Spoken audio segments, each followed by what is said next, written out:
Good afternoon, everyone, and welcome to Center for Healthy Sex monthly webinar on Mirror of Intimacy. Today's topic is victimhood, and I want to remind all of you to please remember to feel free to chat any kind of questions you have to me, and I'm happy to type back the answers to you if you want them in private, or talk to you out loud about them in the usual forum.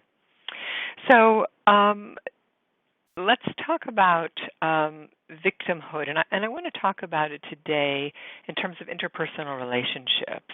Certainly people are victims of major crimes, assaults such as rape or wartime atrocities or muggings or beatings or things of that nature, which are beyond the scope of what Mirror of Intimacy is certainly about, and also what we do at Center for Healthy Sex, which is an organization that's dedicated to helping people restore intimate relationships, whether they be sexual or relational, which always includes sex, but not sometimes, depending on the nature of the relationship, but for the most part.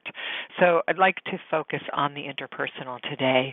That said, I think some of these concepts and ideas are generalizable to larger traumatic situations where people have been victimized. Also, if for any time you can't hear me or something is unclear, please let me know so that we can try and rectify it on our end. Okay, so this quote today is from Judith Herman, who's a famous traumatologist, and she says, repeatedly in the testimony of survivors, there comes a moment when a sense of connection is restored by another person's unaffected display of generosity. Something in herself that the victim believes to be irretrievably destroyed, faith, decency, courage, is reawakened by an example of common altruism.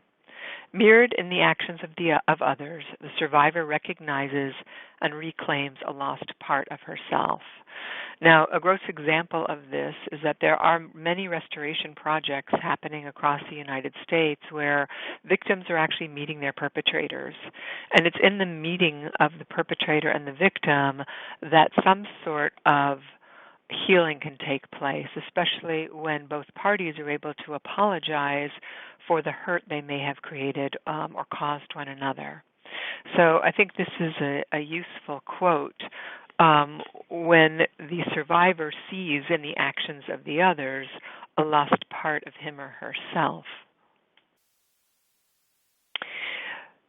So this is a famous triangle that psychotherapists use. It was constructed by Dr. Stephen Karpman, I believe in the 60s. We call it the Karpman triangle or the drama cycle, and you'll see that this is a vicious cycle that people get into where you can jump onto the triangle at any point in a situation where there's problems. And many of us grew up in families where we were triangulated into relationships, or as adults, we can stand on the sidelines and watch two people struggling with each other and let them sort it out themselves, or we can jump onto the triangle. So, for example, when the victim feels angry, they will direct their anger at the perpetrator. When the perpetrator feels guilty, they will then rescue the victim. And when the rescuer feels like they're failing, they will turn into a victim. And so we can perpetrate from all three of these positions. The victim can certainly perpetrate from a victim position, and these are passive-aggressive behaviors. These are feelings of being wronged. I will talk about this a little bit later, too. And rescuers also are often ultimately victimized, because whenever we serve to rescue someone else, we're usually rescuing a victim, and that person can never really give us what we need, so we end up being a victim also. Now, if somebody's drowning and you jump in and rescue them and you save your life, you're a hero. That's a different story. But if you're in a relationship where you are constantly rescuing people that are broken or hurt or need fixing, you're setting yourself up to never, ever be able to get what you want and need, because victims cannot typically reciprocate when it comes to meeting you from a solid place in yourself. And perpetrator is the most obvious part on the drama cycle. The perpetrator usually takes a one-up position.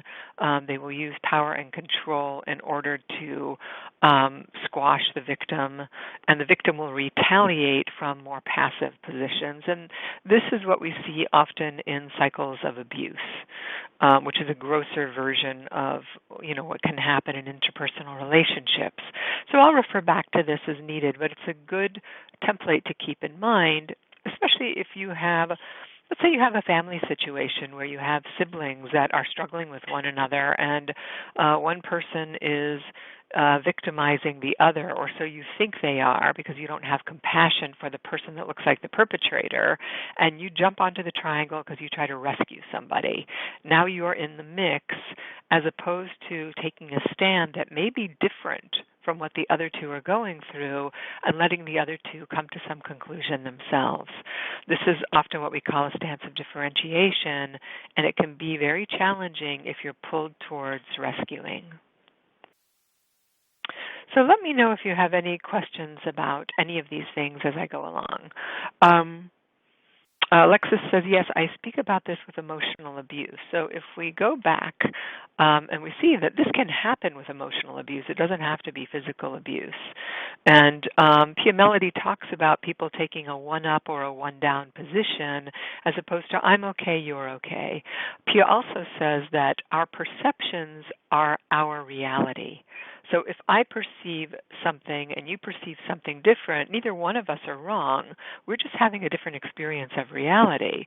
It becomes a problem if somebody goes into a one-down position and says, you're hurting me, or using language like it's not fair, or I feel like you're ganging up on me, or all those phrases that we've all said and done that are really victim phrases of having something being done to us.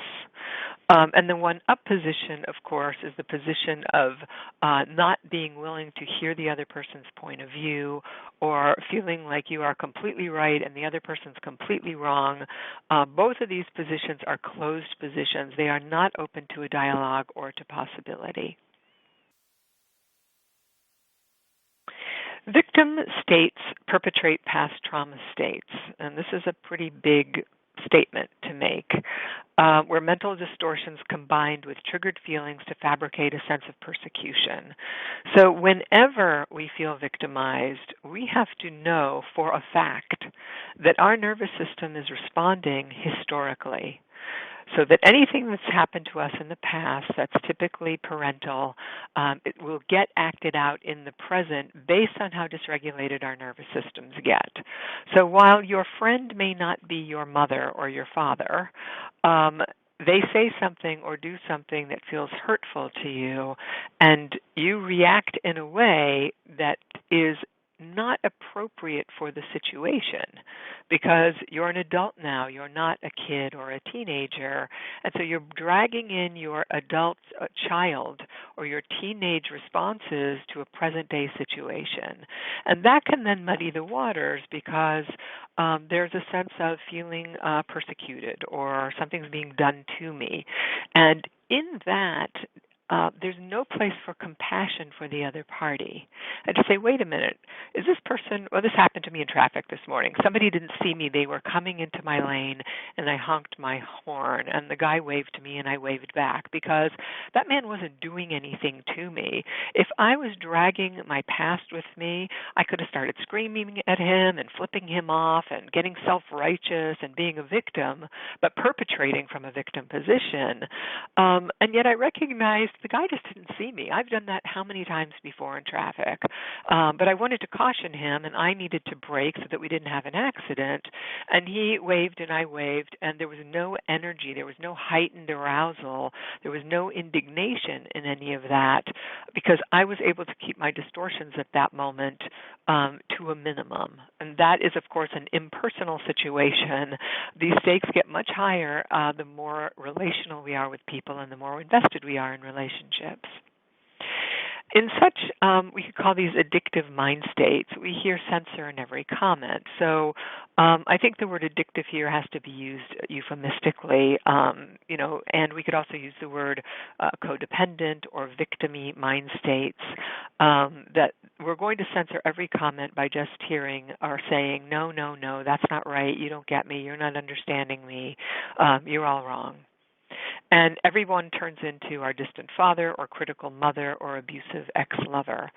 So this is particularly crucial in interpersonal relationships, that we monitor what's happening internally, and that so that we're not hearing it through the lens of our primitive brains, because we really have multiple layers to our brains. And my colleague and friend Stan Tatkin talks about our primitives when he talks about the primitive part of our brains. That we have our ambassadors, which are our higher cortical functions, where we're able to reason and listen and look at both sides of the argument or the situation. And then we have our primitives. And the primitives represent the reptilian part of our brain, which doesn't know reason, which is just reacting to historical imprints, to historical data, where we feel like we're under attack because our ambassadors are not online to say, hey, wait a minute, is this person really out to get me? Why am I so paranoid? Or is this person really, typically in a love relationship, turning the tables on me or blaming me or out to get me? And what happens in, I think, love relationships is that when we don't really listen to our partners, when we don't look deeply into their eyes and say, wow, this I know is a good human being. This is not someone who's really ever hurt me, maybe emotionally, but not, in ways that are nefarious or highly manipulative or out to get me. I have to look at why I'm projecting such wild and crazy thoughts onto the situation. Because when that happens, people get into emotional gridlock and they cannot work through situations because they're too busy, not busy, they are in a hyper-aroused state and they feel like they're under attack. And when you're under attack, you cannot have compassion and empathy for the other person. All right, any questions about any of that or comments, thoughts? Okay, Peter says, my wife moved something today and I went ballistic. I'm trying to figure out why. So can you say what exactly she moved? Are you talking about something emotionally, or did she literally move a piece of furniture or a prized possession or something along those lines? And Amanda says, what's the best way to bring this to a friend's awareness without turning into a rescuer? Well, I think that's a good question. First of all, you have to remember that unsolicited advice is always codependent. So telling somebody that you think they should do X, Y, or Z, or that she should take a look at how she handles relationships, whether it's with a male or a female, is unsolicited advice, and it's not typically in anybody's best interest to offer that. You're really kind of stepping over a line. So having a conversation with her and asking her how she's doing and how is the situation going for her and what are her struggles and concerns, and does she want to just even vent or talk to you about it? And if she says yes, then you can say to her, are you interested in any thoughts I might be having or any feedback I might be having right now, because something just came to me. But if you just want to vent, that's okay too. And if she says, yeah, I want to hear, then you should really talk about your own experience and say things like, when I watch you in relationship with, let's say, this guy, it's really hurtful to me because I feel like he's mean to you, and it pains me to watch you go back to him over and over again and watch him be mean to you, because I love you and I feel like you deserve better than that. But also it would be really helpful if you started to look at what happens that you make that okay for yourself. So you can hear that I'm using gentle language. I'm talking about my experience of that person. I'm not giving unsolicited advice. I'm not telling her she should leave him or she should go to a 12-step meeting or she should get into therapy or anything like that. I'm just telling her what effect it has on me because she's opened the door because she wants that feedback. Um, she sees me as the one who victimizes her often because I remind her of her sister. Well, that then is a misappropriation, meaning her primitives are engaging in a case of mistaken identity because you're not her sister, you're her friend. And if she's going to continue to construct you as her sister, what she does is she keeps you at arm's length, and it's impossible to get close to her.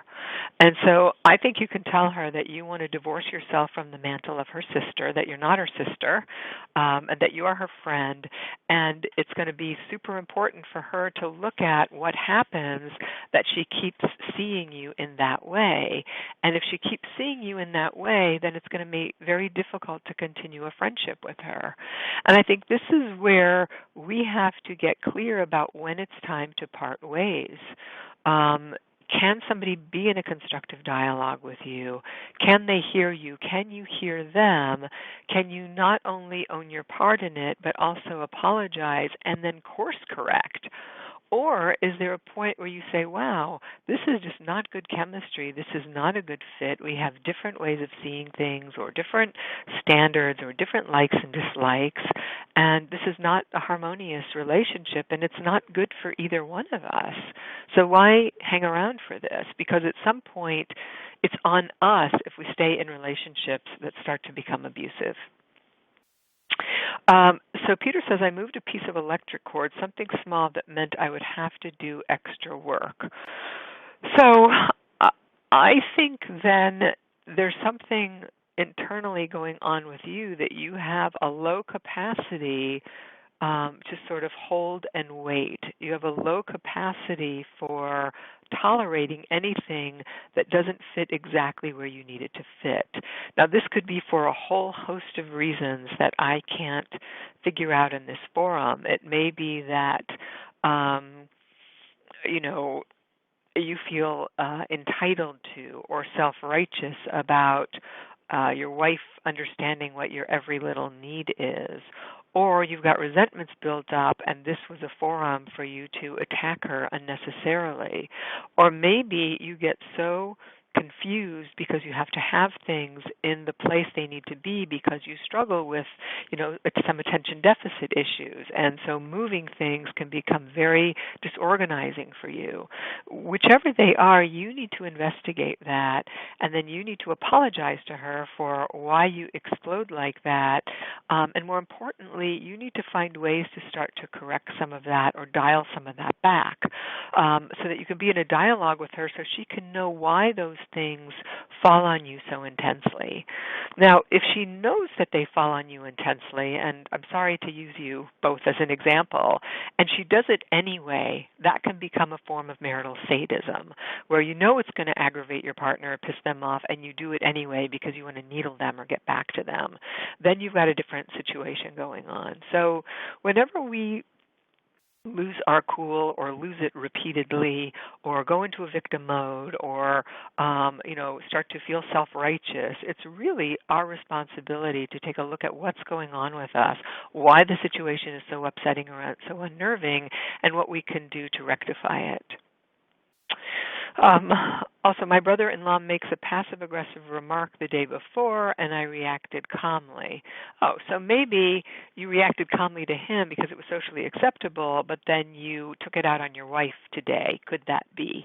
Does she have to pay for the sins of her brother because you don't confront him, or because you don't confront him, because you don't say to him, hey, Joe, I don't like what you did, or that makes me feel, like I don't matter to you, or like you're taking advantage or disappointed or whatever it is, and work it out with him. Instead, it just kind of gets lodged in your nervous system, and then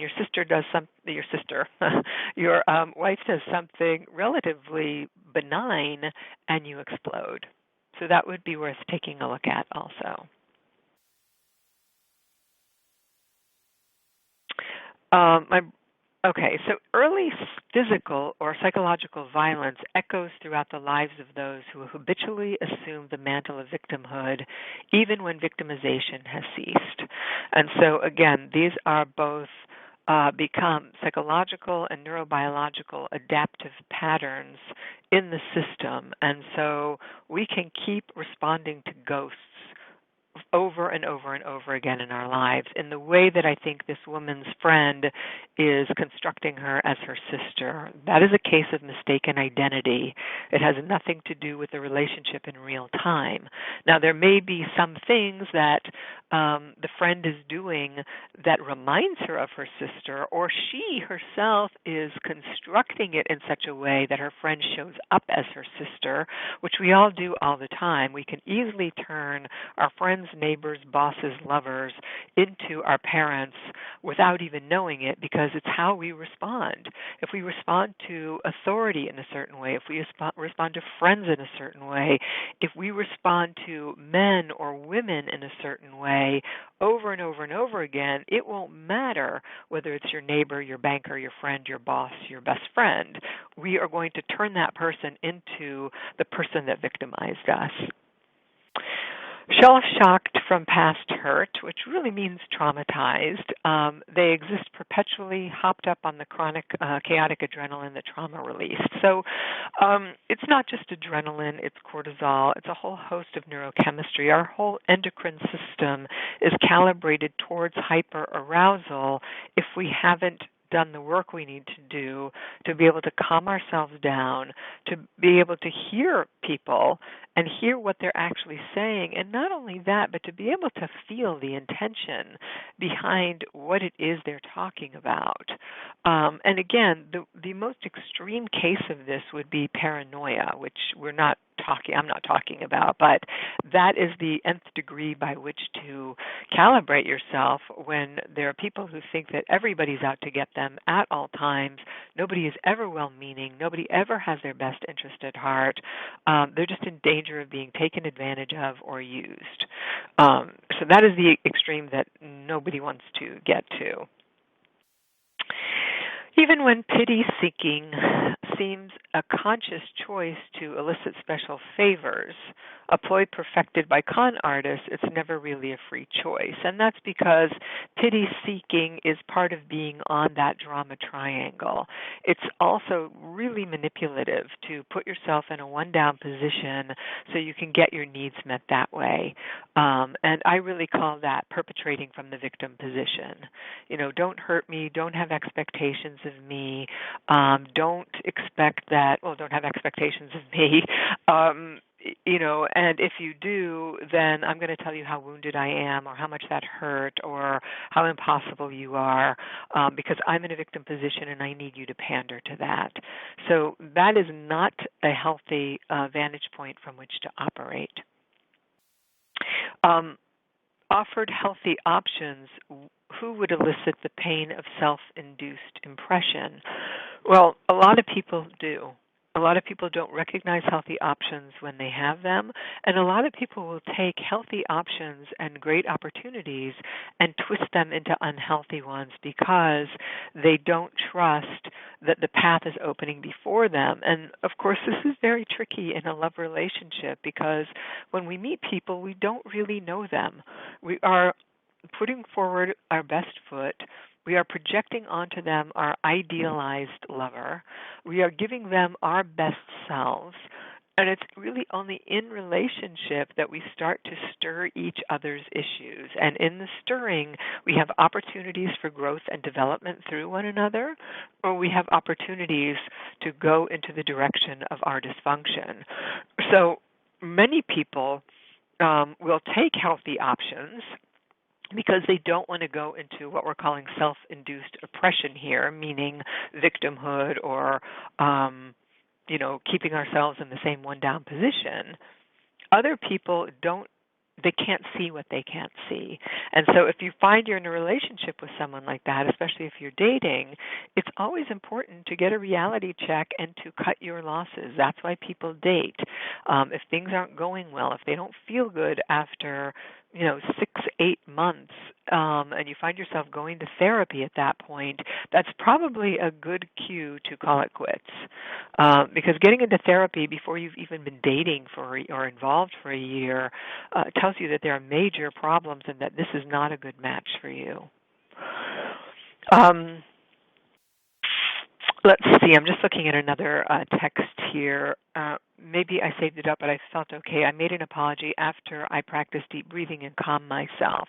Okay, well, it's good that you apologize, but you also want to make sure that you are doing some work on the front end so that your wife doesn't have to be the recipient of rage and apologies and rage and apologies. Nobody wants to live with that kind of cycle of emotional intensity, because at some point it can start to feel abusive to be on the receiving end of it. And I'm sure she probably shuts herself down or has a reaction herself that isn't good for her, and then the two of you remain in this cycle where you're kind of accommodating to each other in ways that don't allow for intimacy to occur. So see if you can start to get to the bottom of why these things happen when they happen. And sometimes they just happen. It doesn't mean that everybody's perfect or that you can never, rage or get angry or anything like that. It just depends on how frequent it is and how much it's repeated and how much you don't know what's going on, that your system ignites so quickly, and that there's fallout to the people around you that you say you love and care about.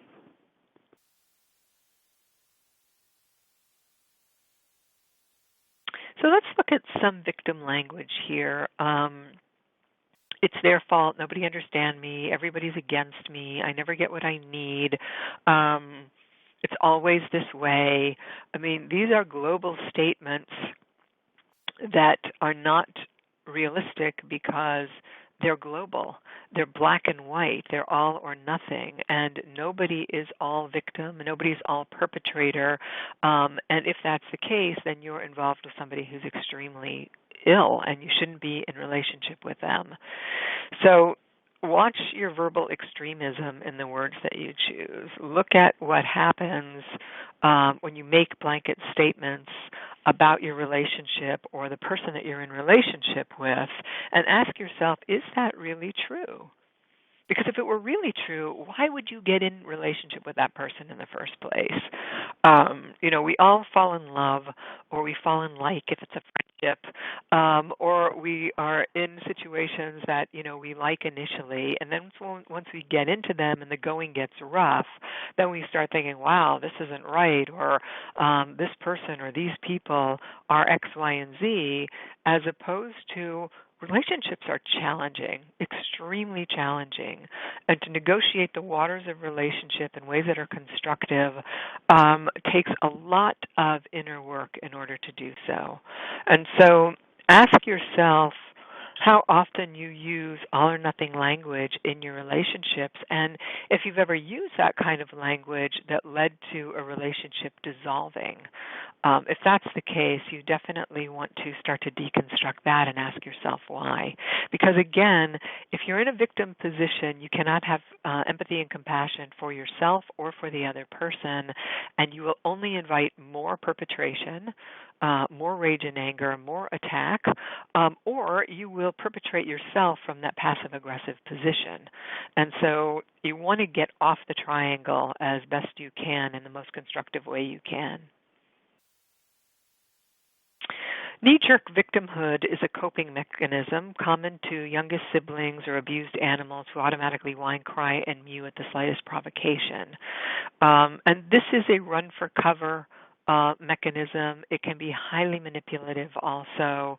Don't hurt me. And, there are costs and benefits to all of these positions on the triangle. If you find that you have been a victim in your life, or you tend towards being a victim or a perpetrator or a rescuer, I would suggest that you take some time today while this topic is fresh in your mind, and you make a list of all the pros of being a victim and all the cons of being a victim. And the pros of being a victim is that you always get your way. You get people to move their boundaries for you. You get people to run to your rescue and take care of you because they feel like you are incapable or you're fragile. You always have people tending to you, worrying about you, paying for you, not putting too much pressure on you. You're being coddled and managed and handled in a certain way. Those are all the perks to being a victim. And of course, the cons of being a victim is that you can never stand on your own 2 feet. You never speak your truth. You're not respected. You can't get what you want and need. You can never have the experience of accomplishing something on your own because you're always taking handouts from people or riding on other people's coattails. And so you don't get to experience yourself as an integrated adult. And so look at both of those. And maybe your tendency is not towards victimhood, but towards being, the rescuer or the hero, because that has a lot of accolades to it, being the rescuer. Everybody loves the hero, but it's also a very exhausting position on the triangle because there's no room for you. You're always managing everybody else's life. And likewise with the perpetrator, you feel like you always have to be the bully and you've got to keep people in line, or you got to protect your self and put up fences around yourself because everybody's out to get you. And you're always hurting other people too. So nobody likes you. You don't have friends. Nobody cares about you. People run from you. And that's the downside to it. It can be very, very lonely and very ostracizing. So take a look at those positions today in relation to yourself, or perhaps even a relationship that you may be involved in right now that's not healthy for you. So any questions about any of this so far? I know I've been talking for quite some time. Any other thoughts, concerns, feelings?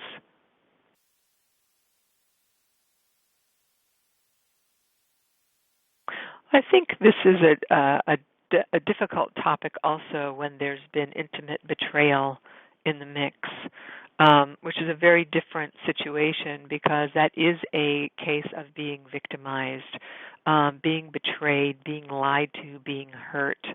And initially, when any victim has been hurt, whether you've been in a car accident or, as I mentioned before, raped or mugged or brutally injured in some way, absolutely there's lots of place for pain and whining and dissolving into a puddle because the literal system has been under attack. So I'm not talking about that. I'm talking about down the road what happens. How do we move from victim to victor? How do we start to reconstitute and take our own shape and get our needs met and not put up with being hurt or used or blamed going forward? Alexis says you are so right. The other side of this is the people who continually play the victim, also known as victimization personality, which can be very abusive as well or manipulative. I love this. Thank you. And so, yes, we can pander to victims. And I myself, really had a sort of light bulb moment go on many, many years ago when I worked with a colleague who worked with domestic violence survivors and batterers. And she said, we can pander to the victims of batterers who really take it a lot before they leave. And many of these women are quite strong, and it's politically incorrect to say that they can provoke the batterer in ways that nobody else can, and it's a form of manipulation, but they're so used to taking the heat that they'll do it, and it's a way of sticking it to the batterer, because the batterer can feel horrible after they batter. They can feel sick, they're sorry, they are unbelievably remorseful afterwards.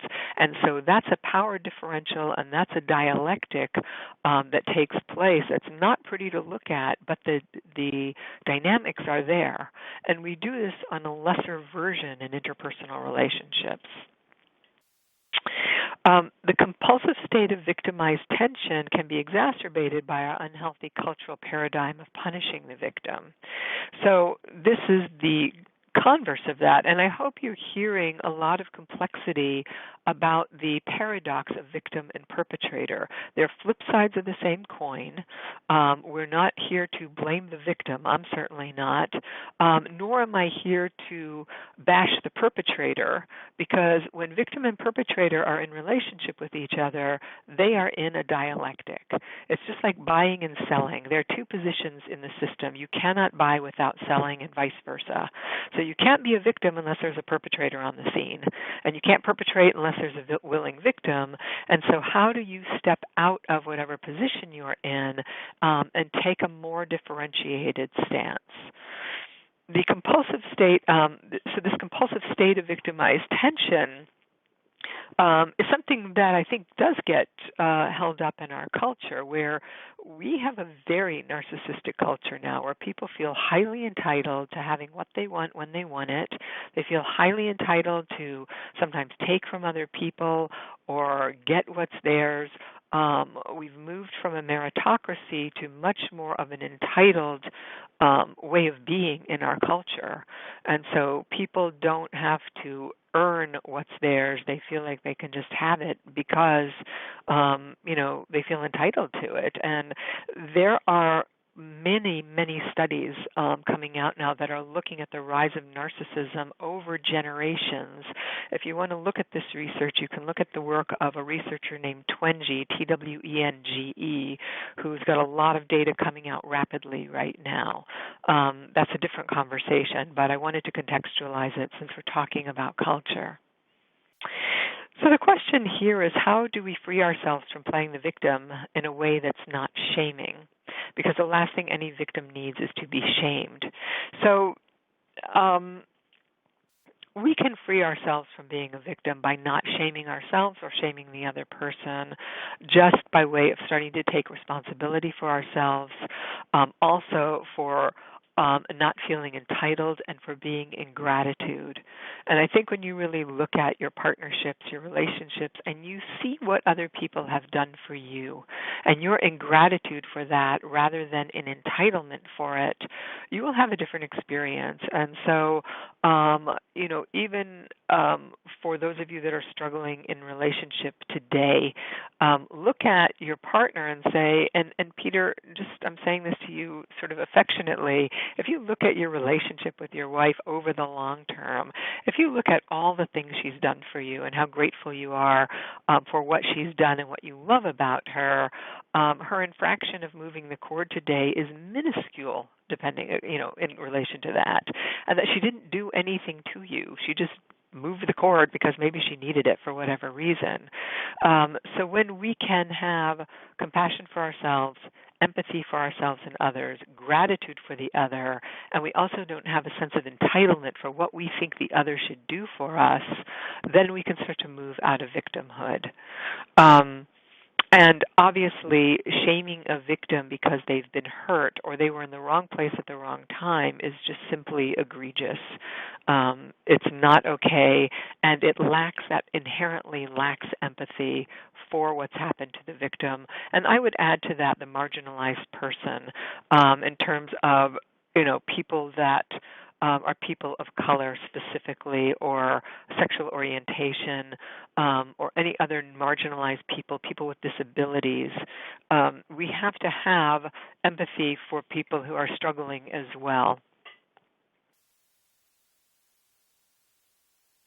And anyone who's worked with abused animals knows that shaming or scolding won't bring them to health. That's absolutely true.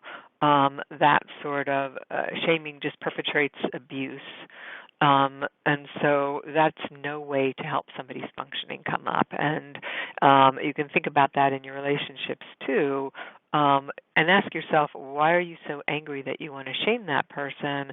Why don't you want to champion that person and help that person be better at what they're doing? And Alexis adds, we've been way too accustomed to shaming people for everything, and that's not cool. And I would say that's true in our culture now. We have a culture of bigotry, racism, shaming, as opposed to kindness, consideration, and helping one another. It takes a lot of patience, love, and reliability to create a sense of safety so they can start to trust again. For human beings as well, we need to see life as returning from victimhood. So we can't possibly be privy to everybody's trauma or what their triggers are or what their hot buttons are. I mean, in your relationship, you can and should be. In your friendships, that's a little more removed. And in your day-to-day interactions, in your workplace with your colleagues, peers, especially if you're a student in college or something along those lines, you can't possibly know what somebody's triggers are. And so, we all make mistakes. We're humans. We're going to injure each other, but it's just a question of what we do with those injuries when we're on the receiving end of them, and also when we're somebody who's delivering them and we know it. So suffering may be a part of existence, and surely we are all broken on some level, but love and time and safety helps us heal ourselves and others. And I would agree. I think life is definitely, there's suffering in life. Nobody escapes their suffering. Nobody escapes their lessons in life unless they choose to live in isolation. But if you're going to be in relationship with other people, you will be disappointed, you will be hurt, you will feel misunderstood, victimized, taken advantage of, all of that. And as an adult, it's our jobs to look at those feelings inside of ourselves and ask ourselves, where is it coming from? Is this really happening in real time, or am I dragging this baggage into this relationship? And what can I do to rectify this? And if I can't rectify it, then I shouldn't be in that relationship because it's not good for me.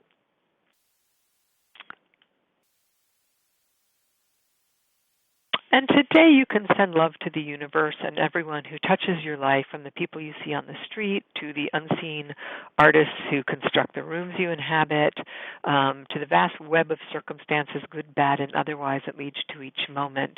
And certainly our world is filled with good and bad, beautiful and painful. All we have to do is turn on the news on any given day to hear that which is bad or not working in the world.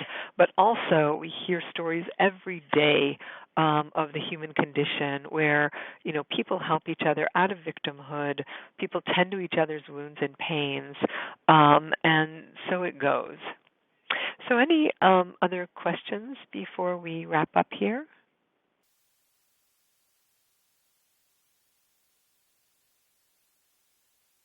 No? All right. Well, I hope then. Yes, you're welcome, Peter. Thank you. It's always a pleasure to have you on these calls. What type of therapy is best used to help mitigate these issues? Well, I would say an honest kind of therapy.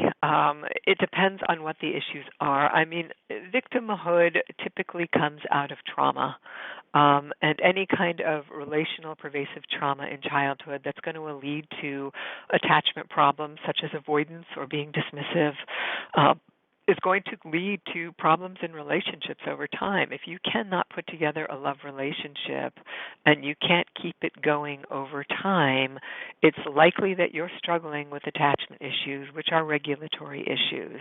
And so you want to be in a therapy where you are looking at what happens, that you push people away in intimacy, that you cannot take compliments or anything good somebody's offering you, or that you twist things around in such a way to make yourself a victim, or you have people leaving you all the time. Whatever your configuration is, when the only constant is you, if you're inviting drama into your life, then you've got to know that there's trauma. And there's a saying about that, where there's drama, there's trauma.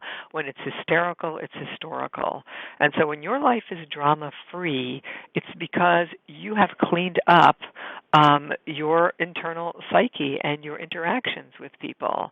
But when you constantly have drama in your life, people leaving you, people stealing things from you, people suing you, people coming after you, people hurting you, then you've really got to look at what's happening, that you are attracting these states, because they become attractor states. We put out into the world what we expect.